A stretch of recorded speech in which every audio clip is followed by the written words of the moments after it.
बातमी cyber fraud संदर्भात नवी मुंबईच्या खारघरमधील एका 80 वर्षाच्या वृद्ध व्यक्तीला सायबर चोरट्यांनी 4,38,00,000चा गंडा घातला।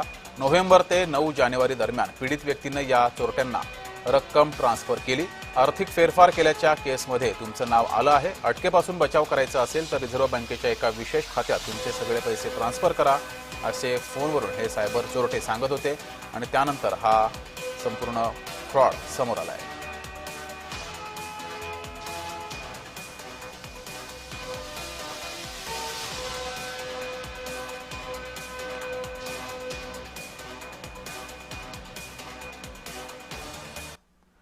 तर सायबर फ्रॉडचे अनेक प्रकार असतात, कोणते ते जाणून घेऊयात।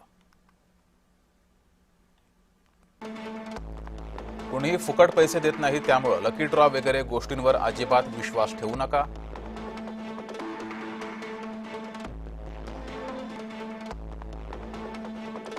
डिजिटल अरेस्ट असं कायद्यातच नाही, तो केवळ फसवणूक करण्याचा मार्ग आहे।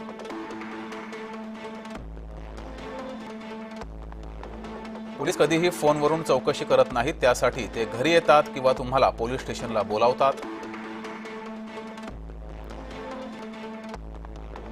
कुठलीही बँक फोनवरून केवायसी करत नाही, त्यामुळे तुमची आर्थिक माहिती कुणालाही फोनवरून देऊ नका, सांगू नका।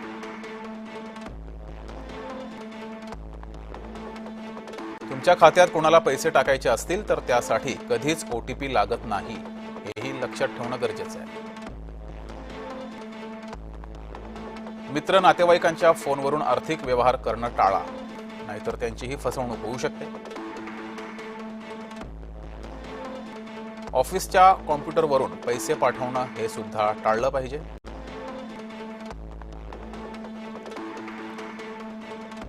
विम्याचे पैसे ऑनलाईन भरताना वेबसाईट खरी आहे का याची खात्री करून घ्या।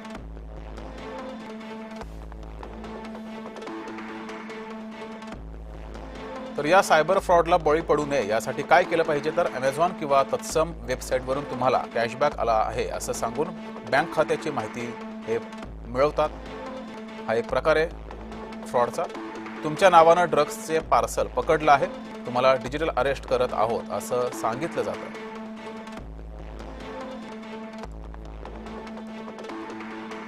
डिजिटल अरेस्ट केल्यानंतर सोडवण्यासाठी लाखो रुपये उकळले जातात।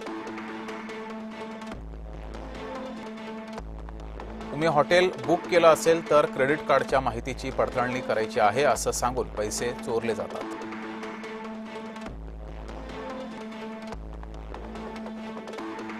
तुम्हाला चुकून पैसे ट्रान्सफर झालेत ते परत करा असं सांगून सुद्धा फसवलं जातं।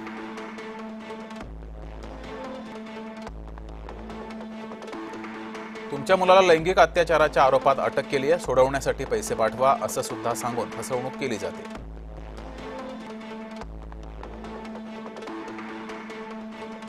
तुमचं नाव लकी ड्रॉ मध्ये निवडलं आहे, बँक खात्याची माहिती पाठवा, लगेच पैसे पाठवतो असं सांगून सुद्धा फसवणूक केली जाते।